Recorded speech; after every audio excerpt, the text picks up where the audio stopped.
So in this video what you will learn कि एक industry का अच्छे से एनालिसिस कैसे करते हैं एंड जिस इंडस्ट्री का हम इस वीडियो के अंदर एनालिसिस करने वाले हैं that is a hidden beneficiary of the massive capex boom that is happening in India. तो इस वीडियो में हम लोग क्या करेंगे, पहले तो मैं आपको सिखाऊंगा कि इस पर्टिकुलर सेक्टर में जिस पे वीडियो बना रहे हैं इस सेक्टर में कैसे आप सक्सेसफुल स्टॉक पिकिंग कर सकते हैं। फिर हम देखेंगे एज अ स्टॉक पिकर आपको टोटल एड्रेसेबल मार्केट पे क्यों फोकस करना चाहिए। फिर थर्ड थिंग जो मैं इस वीडियो में फोकस करेंगे कि इस पर्टिकुलर इंडस्ट्री के एंड यूजर सेगमेंट्स कौन से हैं। फिर साथ साथ हम ये चीज़ भी सीखेंगे कि इस इंडस्ट्री के अंदर कौन कौन से प्लेयर्स हैं, क्योंकि ले ऑफ द लैंड भी आपको पता होना चाहिए कि कौन कौन से पार्टिसिपेंट्स हैं इस इंडस्ट्री में। फिफ्थ चीज़ हम जो इस वीडियो के अंदर सीखेंगे कि इन दोनों कंपनीज या जिन कंपनीज का हम डिस्कशन करने वाले हैं उनके बारे में यूनिक पॉइंटर्स क्या है। एंड लास्टली हम चलेंगे towards a brief technical analysis, valuation analysis and peer to peer analysis of both the companies. And साथ साथ हम की रिस्क फैक्टर्स लर्न करेंगे because the purpose of SOIC is to educate you ताकि आप खुद इंडिपेंडेंटली ये सारे बिजनेस एनालिसिस कर पाए। With this let's start.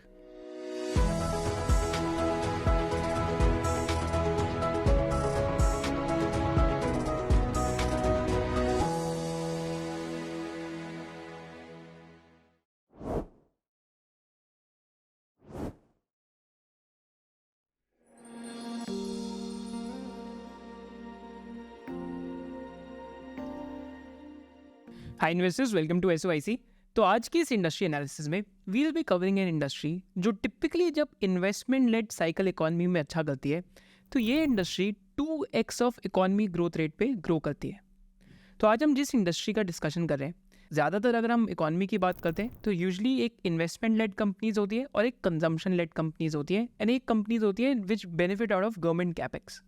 तो आज हम जिस इंडस्ट्री की डिस्कशन कर रहे हैं ये लोग इन्वेस्टमेंट लेड एंड साथ साथ दे benefit out of basically government capex. तो यूजली जब हम कैपिटल गुड्स की बात करते हैं तो कैपिटल गुड्स में यूजली 4 या 5 चीज़ें अगर आप उनको अच्छे से आइडेंटिफाई करना चाहते हैं, अच्छे से एनालाइज करना चाहते हैं। सो फर्स्ट थिंग इज कि अगर कोई कैपिटल गुड कंपनी आप पढ़ रहे हैं जो बाकी कंपनीज को केपेक्स में हेल्प करती है, केपेक्स के लिए इक्विपमेंट प्रोवाइड करती है, तो फर्स्ट क्वेश्चन आपको पूछना चाहिए कि कौन से एंड सेगमेंट में कंपनी अपने प्रोडक्ट्स बना के दे रही है, विच इंडस्ट्री और the segment the company is catering to.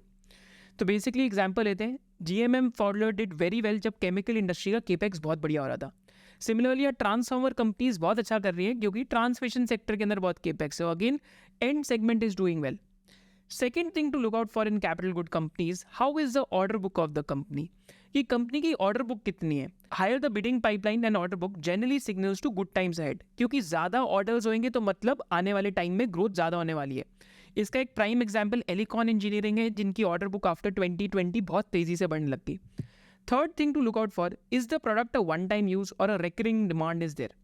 तो बेसिकली कोई प्रोडक्ट जो है उसका क्या 15 ईयर रिप्लेसमेंट साइकिल है, जैसे एक बार ये ट्रांसफॉर्मर लग गया तो 15-20 साल भी लगे रहते हैं, या फिर it's a replacement cycle product. जैसे अगर हम रिफ्रैक्टरीज की बात करें जिसमें वेसुवियस जैसी कंपनीज आती है, राइट, तो वहाँ पे रिफ्रैक्टरी में 1 to 3 मंथ्स का रिप्लेसमेंट साइकिल है। Basically it's a consumable capital good. Fourth question is, क्या उस कैपिटल गुड कंपनी में हाई ऑपरेटिंग लेवरेज है एंड कितनी बैकवर्ड इंटीग्रेशन करी हुई है।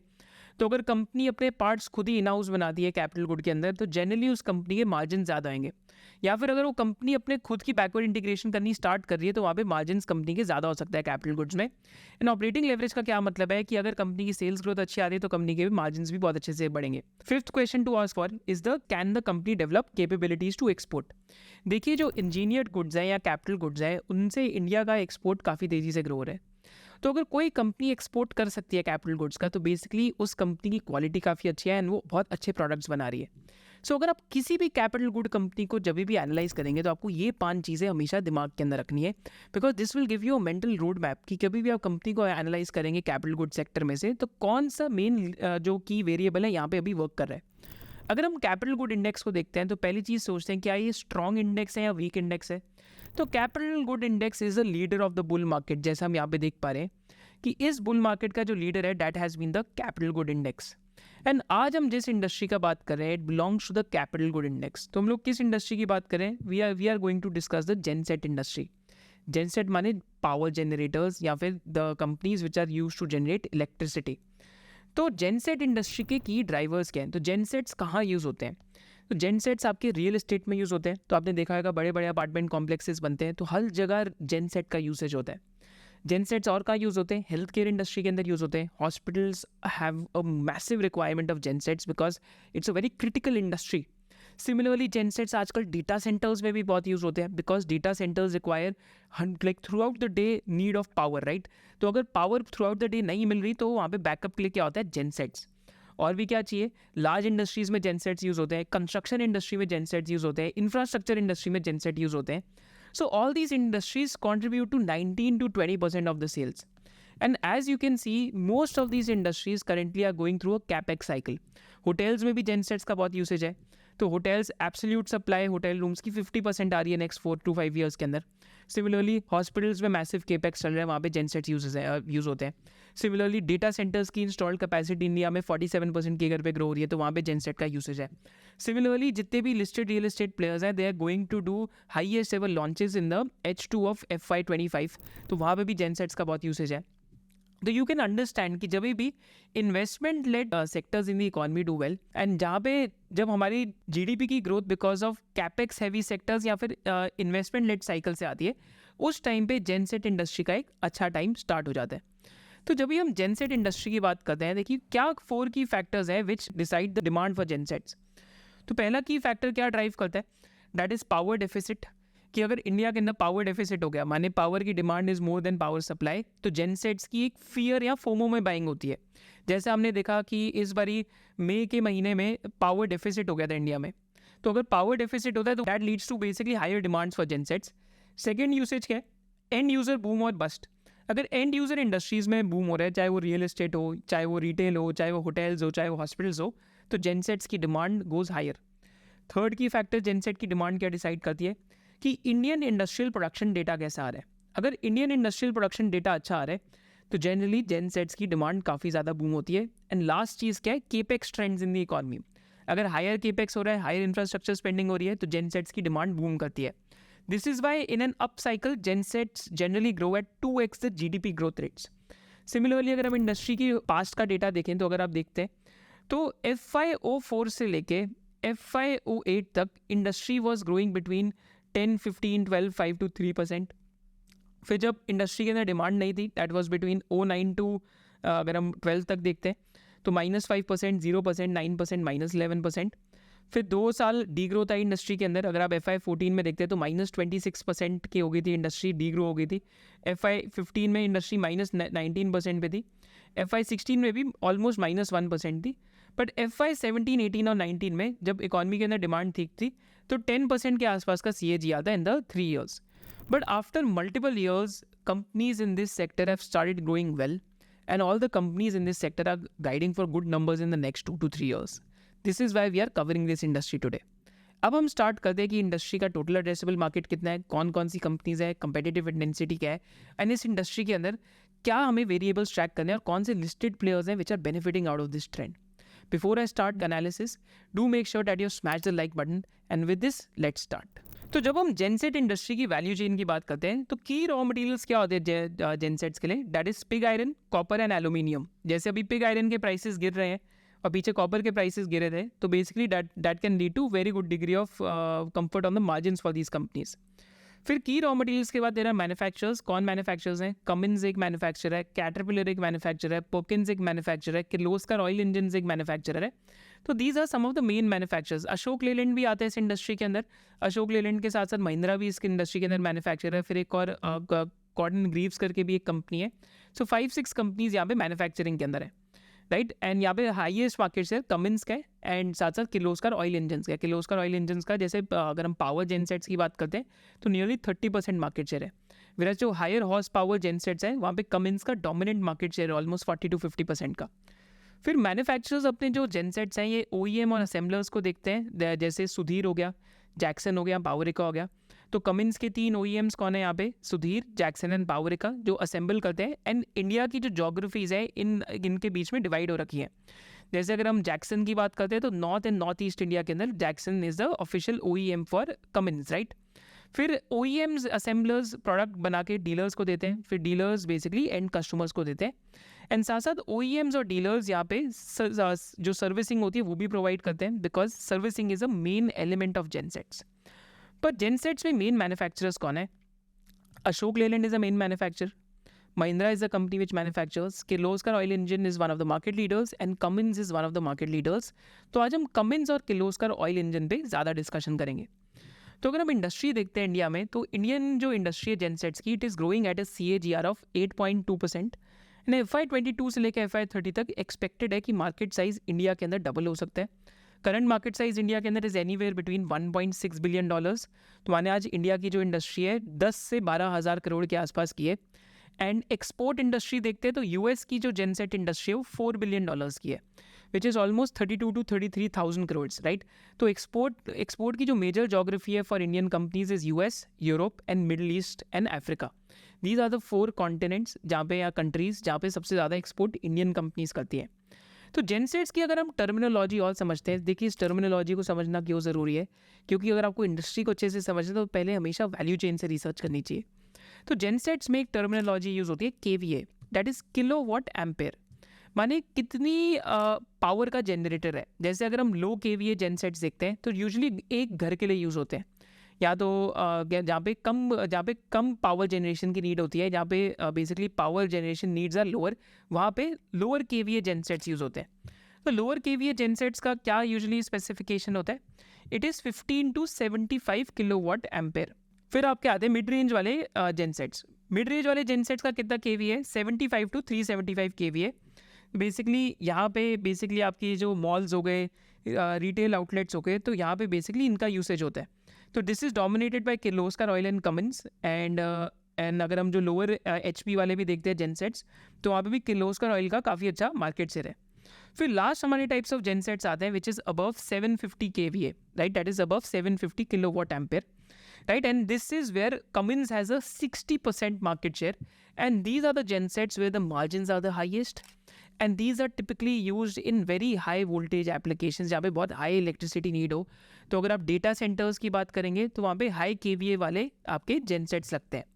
तो अगर हम इंडस्ट्री का आज ले ऑफ द लैंड देखते हैं कि इंडस्ट्री में कौन कौन है, या इंडस्ट्री का वापस अगर हम टाइम देखें, तो इंडियन इंडस्ट्री का टाइम इस टाइम पे जेनसेट्स का 12 to 13,000 करोड़ का है.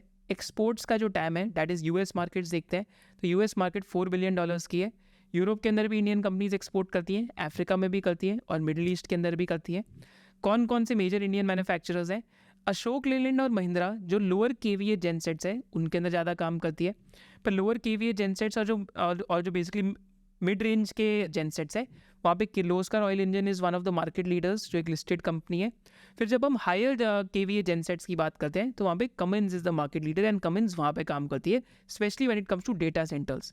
फिर कुछ MNCs और भी इस इंडस्ट्री के अंदर, एक पर्किंसंस है, और एक और आपकी MNC by the name of Caterpillar, जो मिड रेंज एंड जो हायर KVA जेनसेट्स है वहाँ पे कम्पीट करते हैं with the likes of Kirloskar oil and Cummins. इस इंडस्ट्री में how do you achieve victory? So one of the ways to achieve victory is कि आपकी टेक्नोलॉजी अच्छी होनी चाहिए, आपका ब्रांड नेम अच्छा होना चाहिए, एंड लास्टली आपकी जो डीलरशिप और सर्विसिंग है वो बहुत अच्छी होनी चाहिए. तो मेरे एक इंडस्ट्रियलिस्ट फ्रेंड है, मैंने उनसे ये पूछा कि आपने अपने फैक्ट्री में जेनसेट लगवाया, सपोज करते हैं कमिंस का, उन्होंने सुधीर का लगवाया था, तो Sudhir is a OEM of Cummins. तो आई जस्ट आस्क्ड हिम कि आपने उनका क्यों लगवाया? तो उनका सिंपल आंसर था, क्योंकि जिस स्टेट पे मेरी फैक्ट्री है वहाँ पे सर्विसिंग सबसे ज़्यादा अच्छी सुधीर की है. तो again service and spare parts also becomes a major part of this industry. And service and spare parts और डिस्ट्रीब्यूशन का जो एलिमेंट है, this is a much higher margin business versus just selling a genset, क्योंकि spare parts और servicing में margin इन companies के ज़्यादा आते हैं. And this type of business is almost 1/4 of the sales for the listed genset companies. तो this is also a very important point. But just before I go forward and do a deep dive into the players, एक और चीज़ आपको समझनी ज़रूरी है इस industry के बारे में, कि इस इंडस्ट्री में एमिशन के नॉर्म्स चेंज होते हैं. एमिशन के नॉर्म्स मतलब, देखिए genset is a highly polluting industry because it uses diesel, right, and इनका जो cost per unit of electricity है जेनसेट्स का हाईएस्ट है, चाहे आप न्यूक्लियर से कंपेयर करें, चाहे आप सोलर से कंपेयर करें, चाहे विंड से कंपेयर करें. बट फिर भी लोग जेनसेट्स लगाते हैं बिकॉज दे, अगर कभी भी पावर का आउटेज हो जाए तो बिना इलेक्ट्रिसिटी के आप कोई भी काम नहीं कर सकते. आप ये वीडियो नहीं देख सकते, आप इंटरनेट नहीं यूज़ कर सकते, आप अपना लैपटॉप नहीं यूज़ कर सकते, लैपटॉप डिस्चार्ज हो जाए. This is why gensets are required, right. पर जेनसेट्स में एमिशन नॉर्म्स चेंज होते हैं. तो अगर हम अपनी सेंट्रल पोल्यूशन कंट्रोल बॉडी देखते हैं या बोर्ड देखते हैं तो CPCB के नॉर्म्स आते हैं. तो एक 2012 में CPCB 1 नॉर्म से हम CPCB 2 नॉर्म्स पे गए, एंड रिसेंटली लास्ट 1 ईयर के अंदर जो जुलाई के अंदर खत्म हुआ है, हम CPCB 2 नॉर्म से CPCB 4 नॉर्म्स पे गए हैं। देखिए, इसको बड़े सिंपल टर्म्स में आप समझ सकते हैं कि CPCB 4 नॉर्म्स के जो जेनसेट्स हैं they are much lower polluting versus the CPCB 2 norms के जेनसेट। तो प्री 2018 जो भी जेनसेट्स लगे थे CPCB 2 के, all of them have to be replaced, right. And CPCB 4 norms के जो जेनसेट्स हैं they have a 40% higher basically realisation per unit versus the CPCB 2 norms gensets. तो माने एक तो आपकी रिप्लेसमेंट साइकिल आ गई इस इंडस्ट्री में, और दूसरा आपके हायर रियलाइजेशन वाले जेनसेट्स आ गए। तो इंडस्ट्री का जो टोटल इंडस्ट्री साइज था वो रातों रात बढ़ गया, राइट, क्योंकि हम एक चेंज की तरफ जा रहे हैं इस टाइम पे। तो इस चेंज में जिन कंपनीज के पास टेक्नोलॉजी ऑलरेडी रेडी थी CPCB 4 की, those companies have started gaining market share. And आज हम उन्हीं दो कंपनीज का बहुत ज़्यादा डिटेल में डिस्कशन करेंगे। कौन सी वो दो कंपनीज हैं? One is Kirloskar oil engine and second one is Cummins. But before I start the discussion, अगर आप इस इंडस्ट्री को स्क्रैच से पढ़ रहे हैं तो what are the key pointers to track, and इन्हीं की पॉइंटर्स पे हम लोग Cummins and Kirloskar oil engine को समझेंगे। तो just before going forward, what is very important during this festival season is that we learn how to kill the evil. And यहाँ पे evil क्या है? Evil is our own biases और evil is our own misunderstanding. कि जब हम investing की बात करते हैं, मोस्ट ऑफ द मिस्टेक्स कम जब जहाँ पे हमारी मिसअंडरस्टैंडिंग हो या फिर जहाँ पे हमें कोई चीज़ अच्छे से समझ ही ना आए। तो एज एन इन्वेस्टर हम सब में बहुत सारे ब्लाइंड स्पॉट्स होते हैं, and every one of us have these small evils inside of us. So purpose of SOIC membership is to kill those evils in an investor, is to make you a complete investor. तो SOIC membership में L1 के अंदर आपको क्या सिखाते हैं कि आप अपनी फाइनेंशियल प्लानिंग कैसे कर सकते हैं, राइट। अगर फाइनेंशियल प्लानिंग का ब्लाइंड स्पॉट है तो आप उसको कैसे हटा सकते हैं। सेकेंड चीज़ में हम आपको कोर फंडामेंटल एनालिसिस सिखाते हैं कि आप इंडिपेंडेंटली कैसे फंडामेंटल एनालिसिस कर सकते हैं और स्ट्रॉन्ग फंडामेंटल बिजनेसेस कैसे ढूंढे। थर्ड लेवल में we teach you how to value a business, एक कंपनी की वैल्यू कैसे निकालें। फोर्थ लेवल में वी टीच यू कि एक एग्जिट और एंट्री फ्रेमवर्क कैसे बनाए, because majority of the investors bull market में तब फंसते हैं जब उनके पास एक एग्जिट फ्रेमवर्क ना हो। फिफ्थ लेवल में हम आपको सिखाते हैं कि कैसे आप स्टॉक्स को स्क्रीन कर सकते हैं, एंड सिक्स लेवल में वी टीच यू कि कैसे आप डिफरेंट सेक्टर्स को एनालाइज कर सकते हैं। So all these things are part of one SOIC membership, and our purpose is to make you a complete investor. Wishing you and your family a happy Dussehra, and at this Dussehra we have an exclusive offer on the SOIC membership which you can see in the description box below, and this offer is valid for the next 48 hours. With this, let's go back to the video. तो की pointers for the industry, तो पहला हम देखते हैं कि पहला जो आपको की पॉइंटर ट्रैक करना है कोई भी इस इंडस्ट्री को समझ जाए कि क्या एक्सपोर्ट ग्रोथ इस इंडस्ट्री के अंदर रिवाइव हो सकती है, नहीं हो सकती, क्योंकि एक्सपोर्ट्स अभी स्लो डाउन हो गया बिकॉज वेस्टर्न कंट्रीज़ में स्लो डाउन चल रहा था। तो एक्सपोर्ट एक हायर मार्जिन बिजनेस है जिसमें किर्लोस्कर ऑयल इंजन और कमिंस दोनों कर रहे हैं। सेकेंड है कि जो न्यू मार्केट्स एक डेटा सेंटर है हैव स्टार्टेड ग्रोइंग, तो जैसे कमिंस का तो 10% सेल्स अब डेटा सेंटर से आता है, तो किर्लोस्कर ऑयल इंजन ने भी अभी डेटा सेंटर्स के लिए जेनसेट्स निकाले हैं which are much higher margin in nature because these are higher horse power generators, HHP gensets हैं। थर्ड क्वेश्चन टू अंडरस्टैंड इस इंडस्ट्री को अगर हमें ट्रैक करना है कि जो CPCB 4 की रियलाइजेशन है that is 30 to 40% higher, and उस पर servicing parts is a higher margin business. तो CPCB 4 का जो मिक्स है गोइंग फॉरवर्ड कंपनीज का कैसे ग्रो करता है, एंड इस साल तो क्योंकि प्री बाइंग हुई गई थी Q1 और लास्ट ईयर में, तो इस ईयर में वॉल्यूम्स में अगर डी ग्रोथ आती है तो वैल्यू में ग्रोथ आनी चाहिए। तो टोटल सेल्स कंपनीज की कैसे दिखती है वो हमें Q2 से ही दिखेगा। Fourth thing to track is कि एंड यूजर डिमांड बूम कैसा चल रहा है, चाहे वो कंस्ट्रक्शन कंपनीज हो, इंफ्रा हो, होटल्स हो, गवर्नमेंट केपेक्स हो, क्योंकि रोड कंस्ट्रक्शन में you will also be surprise genset की बहुत ज़्यादा यूसेज होती है। Fifth thing to understand is जब हम किर्लोस्कर ऑयल इंजन की बात करेंगे तो Kirloskar oil engine is entering higher nodes and higher KVA gensets, वो वाले जेनसेट्स एंटर कर रहे हैं जहाँ पे हायर एम्पेयर वोल्टेज है, तो वहाँ पे मार्जिन हायर है। तो अगर उसको अच्छे से क्रैक कर पाते हैं तो इनके मार्जिन इंक्रीज हो जाएंगे। कमिंस जो है, कमिंस ऑलरेडी लीडर है हायर नोड्स वाले जेनसेट में, हायर KVA वाले में, तो ऑलरेडी मार्जिन हाई है, तो वहाँ पे हमें सिर्फ वॉल्यूम ग्रोथ ट्रैक करनी है।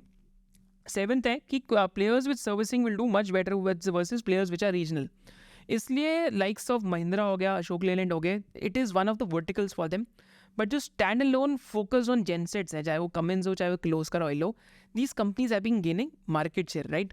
And eighth thing to understand is कि organised players are gaining market share versus unorganised players too. जो लोअर केवीए जेनसेट्स है वहाँ पे आज भी 30% ऑफ द मार्केट अनऑर्गेनाइज्ड है, तो वहाँ पे एक मार्केट शेयर गेन भी इन कंपनीज का हो सकता है. And ninth thing to track in this industry will be कि अगर पावर डेफिसिट्स होते हैं इंडिया में तो prime beneficiary of that is genset industry, because even the fear of power deficit drives the buying for gensets. तो these are the pointers to track. अब हम चलते हैं डिफरेंट पेयर्स में which are Kirloskar oil engine and साथ साथ हम Cummins का डिस्कशन करते हैं.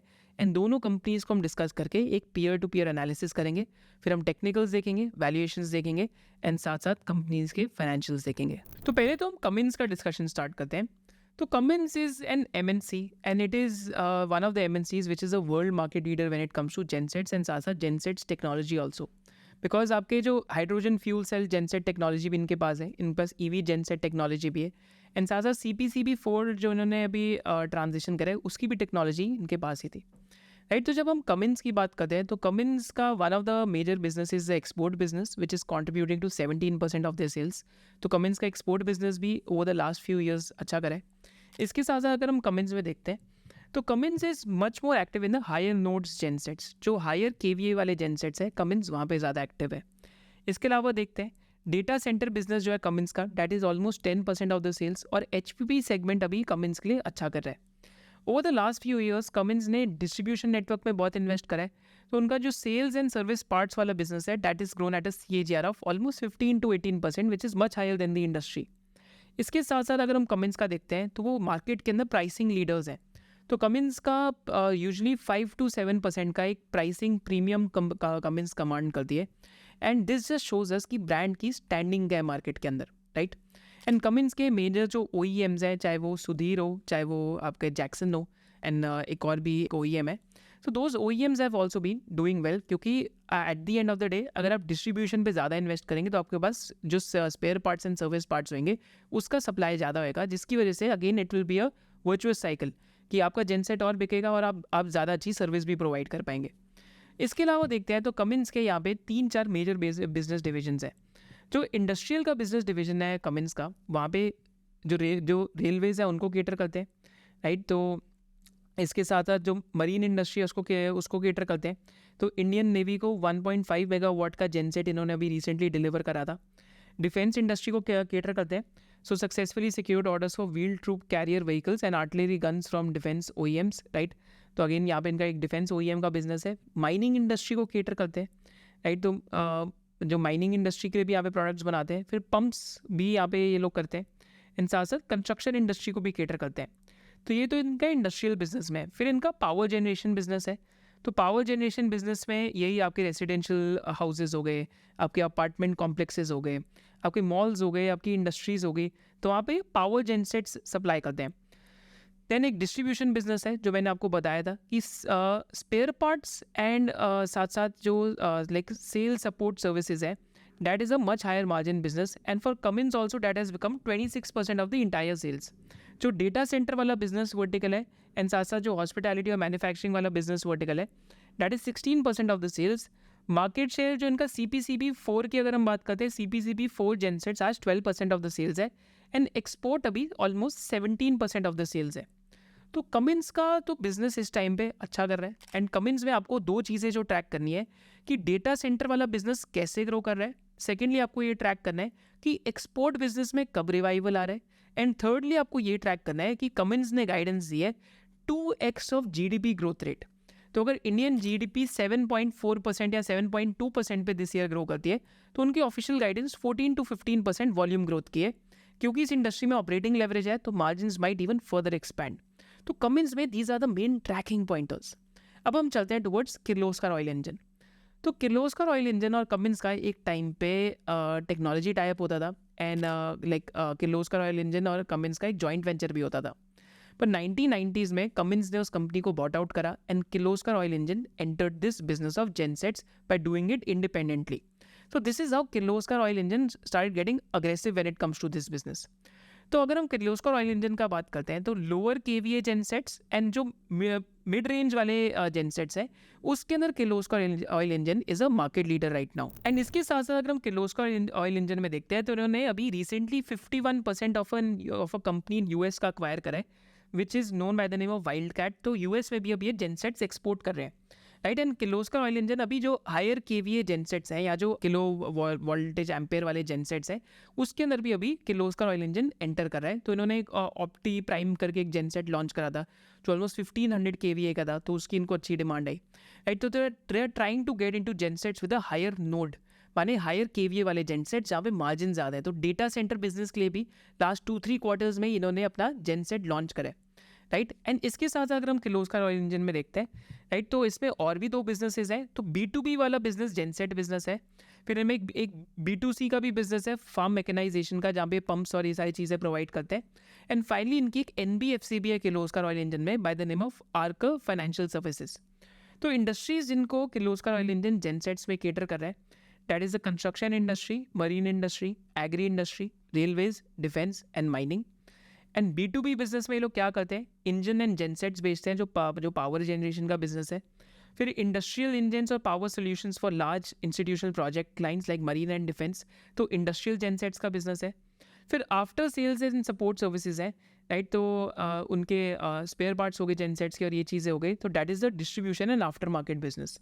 तो distribution and after market business is a higher margin business. And in सब कंपनीज़ का क्योंकि CPCB 4 का ट्रांजिशन हुआ है, सबके मार्जिन आइडली एक्सपैंड हो सकते हैं क्योंकि उसके स्पेयर पार्ट ज़्यादा महंगे हैं।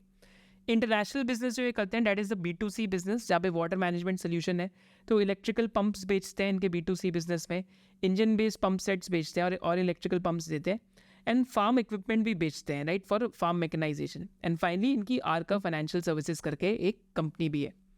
तो वैसे किर्लोस्कर ऑयल इंजन का अगर आप बिजनेस टू बिजनेस मिक्स के अंदर देखते हैं कहाँ से कितनी सेल आ रही है जेनसेट वाले बिजनेस के अंदर, तो यहाँ पे अगर हम देखते हैं तो इनका जो पावर जनरेशन का बिजनेस है वहाँ से 46% की सेल है, डिस्ट्रीब्यूशन से 17% है, इंडस्ट्रियल वाले बिजनेस से 28% की सेल है और एक्सपोर्ट से ऑलमोस्ट 9% की सेल है। तो एक्सपोर्ट वाला बिजनेस किर्लोस्कर ऑयल इंजन का FY24 के अंदर 32-33% पे ग्रो करा, Q1 ऑफ FY25 के अंदर 23% पे ग्रो करा है क्योंकि एक्सपोर्ट में इनका बेस बहुत छोटा है। आज ये फर्स्ट टाइम एंटर कर रहे हैं एक्सपोर्ट्स में, डैट टू US मार्केट्स। और एक फ़ायदा इनके लिए क्या हुआ है कि जो CPCB 4 एमिशन नॉर्म्स का ट्रांजिशन हुआ है, तो that is a norm that is universally accepted. US के अंदर भी वही है, यूरोप के अंदर भी वही है। तो इससे पहले इनके पास इंटरनेशनली सर्टिफाइड जेनसेट्स नहीं होते थे, तो अब इन्होंने US के अंदर भी इंटरनेशनल सर्टिफिकेशन ले रही है क्योंकि इंडिया के अंदर भी वही वाले जेनसेट्स बिक रहे हैं, तो वही जो US के अंदर बिक रहे हैं क्योंकि emission norms are becoming the same. So this is another opportunity which has opened up for the company. साथ साथ इनका देखते हैं इनका जो स्टेटेड फाइनेंशियल गोल क्या है इस कंपनी का। तो इनका जो स्टेटेड फाइनेंशियल गोल है कि the company wants to basically take their revenue from 3260 crore in FY22 to 6500 crore in FY25। तो अभी हम FY25 के अंदर चल रहे हैं, FY24 में 4800 करोड़ का रेवेन्यू था with basically EBITDA margins which are double digits. And इनका स्टेटेड गोल क्या है कि करंटली इनका 23% ओवरऑल इंडस्ट्री के अंदर मार्केट शेयर है। तो by FY30 what they are planning to do कि by FY30 the company wants to grow the top line to $2 billion, जहाँ पे B2C बिजनेस का रेवेन्यू शेयर इंप्रूव होएगा। B2B बिजनेस में ये टेक्नोलॉजी गैप्स फुलफिल कर देंगे, माने जो हाइड्रोजन बेस्ड जेनसेट्स लॉन्च करेंगे और क्लीनर टेक्नोलॉजी वाले जेनसेट्स लॉन्च करेंगे। एंड जो आर्क फाइनेंशियल सर्विसेज है दैट इज़ देयर NBFC, वहाँ पे ऑलरेडी 5700 करोड़ का AUM हो गया है एंड वहाँ पे the profitability is very good, तो वहाँ पे भी एक फंड रेज और हो सकता है राइट। तो stated financial goal this indicates कि 22% का रेवेन्यू केगर होना चाहिए with the margin expanding over a period of time. And company आज ऑपरेटिंग लेवरेज पे भी बैठी हुई है। तो कंपनी ने अभी केपेक्स कितना अनाउंस करा है, 400 to 450 करोड़ का केपेक्स इस साल अनाउंस करा है एंड 700 करोड़ का capex approval over the next 3 financial year भी लिए राइट। तो almost an investment of 1150 crore and current net block company का 400 to 500 करोड़ के बीच में। तो माने कंपनी अपने नेट ब्लॉक को नियरली 3x करना चाहती है over the next 3 financial years right. So this just gives us an idea कि कंपनी एक्सपोर्ट्स में, हायर KVA जेनसेट्स में राइट एंड साथ साथ CPCB 4 एमिशन नॉर्म्स की वजह से the company is growing at a fast pace over the last 2 financial years. So this is a brief about Kirloskar oil engine. अब हम Cummins और किर्लोस्कर ऑयल इंजन का P2P एनालिसिस करते हैं, टेक्निकल्स देखते हैं और वैल्यूएशंस देखते हैं एंड फाइनली हम रिस्क फैक्टर पे आएंगे। तो पहले हम पीयर टू पीयर एनालिसिस करते हैं किर्लोस्कर ऑयल इंजन का एंड यहाँ पे कमिंस का। तो अगर हम किर्लोस्कर ऑयल इंजन और कमिंस को देखते हैं तो पहले रेवेन्यू ग्रोथ का एनालिसिस करते हैं। तो कमिंस का जैसे Q2 FY23 में 13% रेवेन्यू ग्रोथ आई थी, किर्लोस्कर ऑयल इंजन की 24 आई थी। फिर Q3 में दोनों की ऑलमोस्ट 23 और 25% आई। फिर कमिंस की 29% आई, किर्लोस्कर ऑयल की 16% रेवेन्यू ग्रोथ आई। देन Q1 FY24 में 31% और 36%, यहाँ पे प्री बाइंग हुई थी CPCB4 के लिए, तो काफ़ी ज़्यादा लोगों ने पहली जेनसेट्स खरीदने स्टार्ट कर दिए थे। फिर इंसोइंग क्वार्टर्स में अगर आप देखेंगे एक स्लो डाउन था, पर फिर भी Q3 के अंदर 16 और 13% एंड Q4 के अंदर 20 और 22%। तो इस इंडस्ट्रियल अप साइकिल में हम कह सकते हैं कि दोनों 15 to 20% की रेट पे अपनी रेवेन्यूज़ को ग्रो कर रहे हैं एंड Q1 में 4% और 5% के आसपास रेट ऑफ ग्रोथ आया, क्योंकि जुलाई मंथ में अब कम्प्लीटली CPCB4 का ट्रांजिशन हो चुका है। तो माने जो भी प्री बाइंग थी अभी हो गई, बट अभी Q2 के अंदर हो सकता है क्वार्टर ऑन क्वार्टर रेवेन्यूज़ में डिक्लाइन हो या वॉल्यूम में डिक्लाइन हो, पर रेवेन्यू हो सकता है फ्लैटिश भी आ जाए, क्योंकि 30 to 40% ग्रोथ आपकी जो रियलाइजेशन है उसके अंदर हुई है। ईबिट मार्जिन देखते हैं तो आपको पता लगेगा कि एक बड़ी इंटरेस्टिंग चीज़ आपको पता लगेगी, that this is a business which works on basically the idea of this is a business which works on completely operating leverage। तो अगर आप देखेंगे तो कमिंस का लाइक जो मार्जिन्स है काफ़ी टाइम के लिए फ्लैट था, पर लास्ट 2 ईयर्स में मार्जिन्स बढ़ने स्टार्ट हुए हैं, क्योंकि सेल्स भी लास्ट 2 ईयर्स के अंदर ही बढ़नी स्टार्ट हुई है लास्ट 2 ईयर्स में, राइट। तो again idea to identify is कि it's a high operating leverage और a high operating deleverage business, right. तो यहाँ पे मार्जिन्स अगर हम देखते हैं तो कमिंस के 13, 17, 15, 14, 16, 20, 21, तो लास्ट 3 क्वार्टर से ऑलमोस्ट 20% के आसपास मार्जिन्स आ रहे हैं एंड लास्ट 3 क्वार्टर से किर्लोस्कर ऑयल इंजन के भी मार्जिन्स अर्ली टीन्स के अंदर आ गए और काफ़ी सालों के लिए 7 to 8% के आसपास थे। Export as a percentage of sales देखते हैं तो किर्लोस्कर ऑयल इंजन का ऑलमोस्ट 13 to 14% के आसपास export as a percentage of sales है, वैसे कमिंस का ये नंबर 17% के आसपास है bye Q1 FY25, but usually 25-27% तक भी जा चुका है। पी रेशियो दोनों की देखते हैं तो कमिंस 56 टाइम्स की अर्निंग्स पे, किर्लोस्कर ऑयल 35.6 टाइम्स की अर्निंग्स पे है एंड दोनों के अगर हम टेक्निकल चार्ट्स देखते हैं तो दोनों एक स्टेज 2 के थ्रू गए एंड दोनों अगर आप देखेंगे एक मिरर रेप्लिका ऑफ चार्ट्स है, दोनों अभी अपनी 30 वीकली EMA पे रेस्ट कर रहे हैं, माने दोनों अभी एक साइडवेज कंसोलिडेशन में जा रहे हैं, right, after the post ferocious rally in the stage 2। I think stocks are still in an up trend, but यहाँ पे अभी साइडवेज ट्रेंड चल रहा है। तो माने प्राइमरी ट्रेंड तो अप ट्रेंड है, पर जो अगर हम और अंदर जाके सेकेंडरी ट्रेंड देखते हैं, राइट, तो अभी दिख रहा है कि स्टॉक्स अभी साइडवेज कंसोलिडेट कर रहे हैं, right. So this is with the technicals of both the companies. एक बार हम दोनों कंपनीज की फॉरवर्ड पी देख लेते हैं। तो यहाँ पे एक रिपोर्ट थी, रिसर्च रिपोर्ट जेनसेट्स पे। तो फॉरवर्ड पी में अगर हम कमिंस को देखते हैं तो कमिंस का जो पैट ग्रोथ एस्टिमेटेड है FY25 का 14% है एंड FY26 का 20% है। तो अगर हम फॉरवर्ड पी पे देखते हैं तो कमिंस इस साल में 52.5 पे और नेक्स्ट ईयर 44 टाइम्स पे। वेराज अगर हम किर्लोस्कर ऑयल इंजन की फॉरवर्ड पी देखते हैं तो किर्लोस्कर ऑयल इंजन में remember there are other businesses also. So this year it's at a PE ratio of almost 32.6 and next year it's at a PE ratio of 25.8 times, right? And यहाँ पे EPS growth इस साल 21% आ सकती है और next year 26% आ सकती है। Again ये हम नहीं कह रहे, ये एक रिसर्च रिपोर्ट के अकॉर्डिंग है। So this is just a rough analysis of both Kirloskar oil engine and Cummins, but यहाँ पे as like always all the other sectors एक रिस्क फैक्टर भी एग्जिस्ट करता है। तो यहाँ पे क्या की रिस्क है? पहला की रिस्क है, अगर रॉ मटेरियल के प्राइसेस बढ़ते हैं, अगर मेटल्स के प्राइसेस बढ़ते हैं तो both Kirloskar oil engine and Cummins के मार्जिन्स पे एक इम्पैक्ट आ सकता है। सेकंड की रिस्क है कि इंडस्ट्रियल सेक्टर है तो यहाँ पे केपेक्स लिंक्ड ग्रोथ आ रही है, राइट। अगर आप बीच में देखेंगे यहाँ पे 4 साल के लिए ग्रोथ नहीं आई थी कमिंस में, almost for a span of 2013 to 2018, क्योंकि इंडस्ट्री का एक डाउन साइकिल चल रहा था। बट अब रिसेंटली जो ग्रोथ आ रही है इट्स बिकॉज की इंडस्ट्री का एक अप साइकिल चल रहा है। तो it's an industry where up cycles and down cycles will persist, same for Kirloskar oil engine and Cummins. तो this is also risk factor. Third risk factor है, अगर बहुत सारे कंपेटिटर्स इंडस्ट्री में अग्रेसिव हो गए तो प्राइसिंग वॉर भी हो सकती है इंडस्ट्री के अंदर। पास्ट में भी हुई है जब CPCB1 नॉर्म से हम CPCB2 के अंदर गए थे, right. So this is the rough analysis of the gensets industry. With this let's go towards the conclusion, and if you loved the analysis, do drop a hell yes in the comment sections. So in conclusion of this video, we can say कि हमने क्या क्या सीखा। हमने सीखा कि genset industry कब grow करती है इंडिया के अंदर। फिर हमने देखा एक कैपिटल गुड कंपनी को एनालाइज करने के लिए क्या क्या की मेट्रिक्स चाहिए। फिर हमने एक चीज़ देखी कि जेनसेट इंडस्ट्री का टोटल एड्रेसेबल मार्केट क्या है, कौन कौन से की कंपेटिटर्स हैं इंडस्ट्री में, एंड इस इंडस्ट्री की क्या की टर्मिनोलॉजी है। फिर हमने पीयर टू पीयर एनालिसिस करा कमिंस का और किर्लोस्कर ऑयल इंजन का। फिर फाइनली हमने टेक्निकल्स, वैल्यूएशंस, फाइनेंशियल्स दोनों कंपनी के एक साथ आके देखे, एंड लास्टली हमने की रिस्क फैक्टर भी दोनों बिजनेस के अंदर डिस्कस करे। So this was the analysis of a hidden industry that is benefiting out of the massive capex boom. Thank you so much for watching this. Hope to see you in the next industry analysis of SOIC. Jai Hind.